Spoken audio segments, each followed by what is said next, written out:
సిద్ధంగా ఉన్నారా లేదా? ఎంత అకుట దీక్షతో ఉన్నారా లేదా? అలాగే నరం అణువు ప్రతి రక్తపు పట్టు అతన్ని నీ అపజయాన్ని అంగీకరించి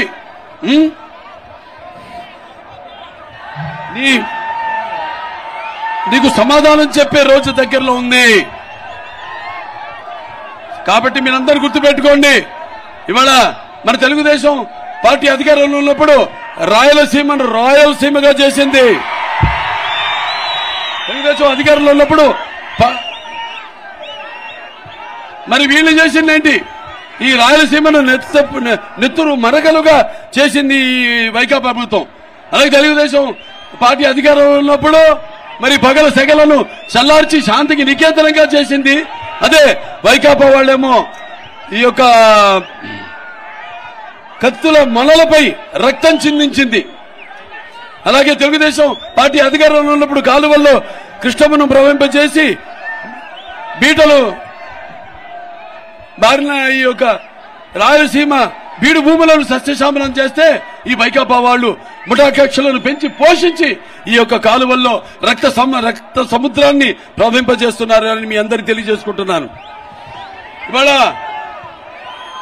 నాన్నగారు మరి ఇప్పుడు ఆయన ఇవాళ ఇక్కడ ముస్లిం సోదరిమణులు ఉన్నారు, తమ్ముళ్ళు ఉన్నారు.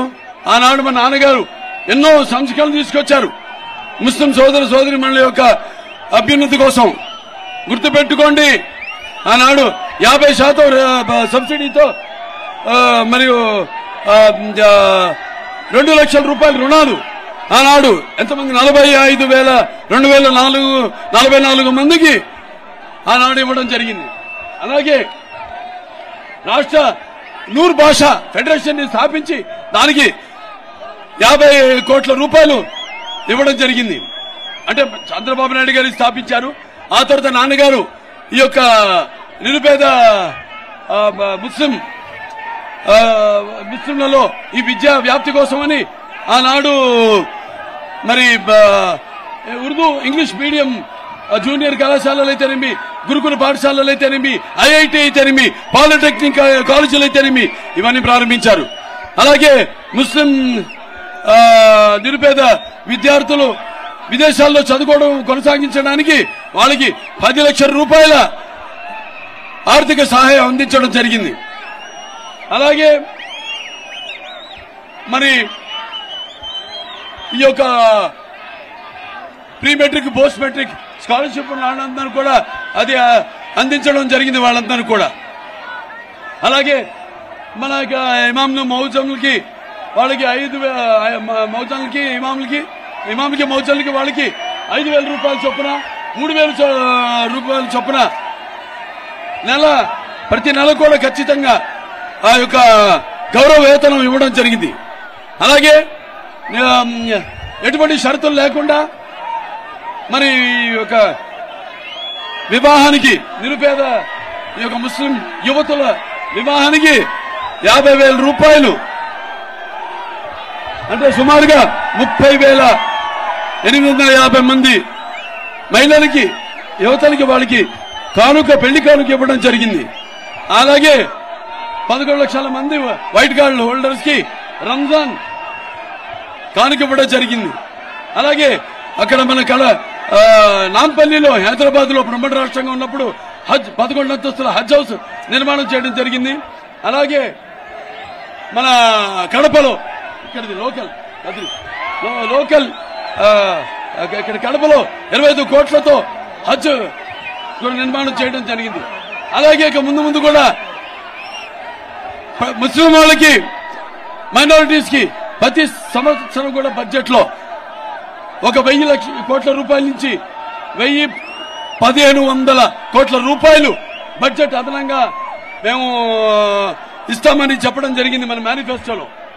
అలాగే ఈ యొక్క దుల్హన్ ఏదో కానుకుందో దాని 50,000 కాకుండా 1,00,000కి పెంచుతామని చెప్పడం జరిగింది. అలాగే ఈ యొక్క నూర్ భాషా ఏదైతే ఫెడరేషన్ ఉందో దాంట్లో ఇప్పుడున్న 50,000 కోట్లు కాకుండా అదనంగా ఇంకో 50 కోట్లు 100 కోట్లు మంజూరు చేస్తామని చెప్పడం జరిగింది. అలాగే ఈ యొక్క ఏదైతే 4% రిజర్వేషన్ ఉందో ఉద్యోగాల్లో అలాగే చదువుల్లో వాటికి చట్టబద్ధత కల్పిస్తామని దానికి ప్రయత్నిస్తామని కూడా పేర్కొనడం జరిగింది. అలాగే షాదీఖానాలు అలాగే ఉర్దూ ఘర్లు వాటికి స్థలాన్ని కేటాయించి అలాగే అక్కడ షాదీఖానాలు గాని మిగతా పాత భవనాలు వాట్ల పునర్నిర్మాణం కార్యక్రమాలు పనులు కూడా చేపడతామని చెప్పడం జరిగింది. అలాగే ఇక్కడ ముందుగా ఈ కదిరి విషయానికి వస్తుంది. అలాగే ఇక్కడ చూస్తే మనం అటువంటి నేనేదైతే కదిరి గురించి పేర్కొన్నానో ఇక్కడ కదిరి యొక్క మౌనత కదిరి యొక్క నియోజకవర్గాన్ని జగన్ రెడ్డి అభివృద్ధికి ఆమడ దూరంలో ఉంచారు. కోరంతా చేసి కొండంతగా చెప్పుకుంటున్నారు. ఇవాళ రేపు తెలుగుదేశం పార్టీ అధికారంలో రాగానే అలాగే తాగునీటి సమస్య ఉత్పన్నం కాకుండా చెర్లపల్లి రిజర్వాయర్ నుంచి ఇక్కడ పట్టణానికి నీరు అందిస్తామని ఈ సభాముఖంగా మీ అందరికీ తెలియజేస్తున్నాను. అలాగే ఈ పట్టణ డ్రైనేజ్ సిస్టమ్ అంటే భూగర్భ డ్రైనేజ్ వ్యవస్థను మేము తీసుకొస్తామని చెప్తున్నాం. అలాగే ట్రాఫిక్ సమస్య లేకుండా ఇక్కడ పాలిటెక్నిక్ కాలేజ్ నుంచి రాయచోటి ఏదైతే రహదారి ఉందో దాని మీదుగా కౌలేపల్లి గేట్ జాతీయ రహదారికి అనుసంధానం చేస్తూ ఈ యొక్క కదిరి రింగ్ రోడ్ ని పూర్తి చేస్తాము అని మీకు తెలియజేసుకుంటున్నాను. అలాగే ఎన్పి కుంట అలాగే గాండ్ల పెంట మండలాలకు అందరి ద్వారా మీకు సాగునీరు అందిస్తామని ఈ సభాముఖంగా మీకు తెలియజేస్తున్నాను. అలాగే ఇక్కడ కదిరి పట్టణంలో అసంబద్ధంగా మిగిలిపోయిన ఉర్దూ రెసిడెన్షియల్ స్కూల్ పూర్తి చేస్తాం. పట్టణంలో హిందూ శ్మశాన వాటికకు స్థలం కేటాయిస్తాం. మీరు చూస్తున్నాం ఇంకెన్ని దౌర్జన్యాలు చేస్తున్నారు వైకాపా ప్రభుత్వం చేసిందో ఇంకా వాళ్ళ ఆటలు సాగో. మొన్నటి డాక్టర్ సుధాకర్ ఏమైంది? అతను కోవిడ్ అప్పుడు మాస్క్ అడిగిన వారికి అతన్ని మానసిక క్షోభ పెట్టి మరణానికి కారణమైంది ఈ ప్రభుత్వం. అలాగే జడ్జి రామకృష్ణ గారిని ఆయన కూడా మానసిక వేదనకు గురి చేశారు. అలాగే ప్రభుత్వ విధానాలను ప్రభుత్వ యొక్క వ్యతిరేకతను